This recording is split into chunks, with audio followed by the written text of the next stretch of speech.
অচিরেই আপনার রব এমন এমন সুব্যবস্থা করে দিবে, এমন এমন বিষয় আপনার জীবনে এনে দিবে, আপনার জীবনটা ঠান্ডা হয়ে যাবে, আপনি খুশি হয়ে যাবেন। ও নবী, হতাশ হবেন না, নিরাশ হবেন না, ভরসা রাখবেন কার উপর? চিল্লায় বলেন, কার উপর? মক্কায় যখন বিশ্বনবী থাকতেন, তিনি কাবার দিকে হয়ে নামাজ পড়তেন, কিন্তু মদিনায় যাওয়ার পরে আল্লাহ কেবলা চেঞ্জ করে দিলেন। বিশ্বনবীর ভাল লাগে না। বিশ্বনবীর মনে চায় ওনার বংশের গোড়া যেখানে ইসমাইল আলাইহিস সালাম ছিলেন, সাইয়েদনা ইব্রাহিম এসেছিলেন, ওই মক্কায় যদি কেবলাটা থাকতো কতই না ভালো হতো। ইহুদিরা যে দিকে নামাজ পড়ে, বিশ্বনবী ওই দিকে হয়ে নামাজ শুরু করলেন। কোন বর্ণনায় 16 মাস, কোন বর্ণনায় 17 মাস বিশ্বনবী নামাজ পড়ে, কিন্তু অন্তর ভালো লাগে না। قد نرى تقلب وجهك في السماء فلنولينك قبلة ترضاها فول وجهك شطر المسجد الحرام। আল্লাহ বললেন, নবী আমি বুঝি আপনি নামাজ পড়েন, আর নামাজের পরে আকাশের দিকে তাকান যে আমি কিছু কই কিনা। সুবহানাল্লাহ কয় না? আমি কেবলা পরিবর্তনের ব্যাপারে কোনো আয়াত পাঠাই কিনা। নবী আপনার দরদ, আপনার কষ্ট আমি বুঝতে পেরেছি। 17 মাস আপনারে পরীক্ষা করলাম, আর না, আমার আর সহ্য হয় না।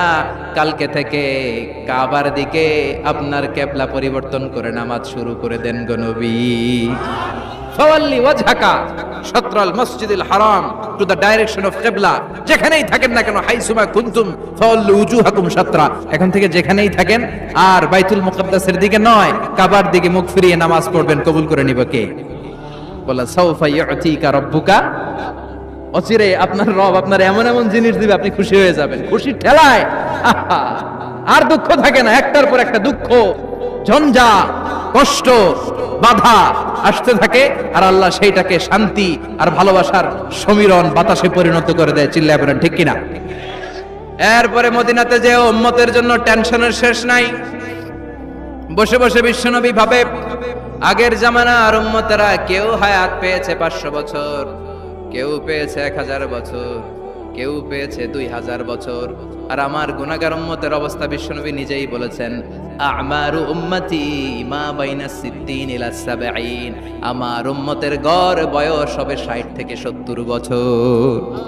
60 থেকে 70 এর মধ্যে আমরা সব মইরা শেষ, ঠিক কি না? সাভারের কি অবস্থা? 120 বছর 30 বছর নাকি? হ্যাঁ, 60-70 এর মধ্যেই শেষ। বিষ্ণু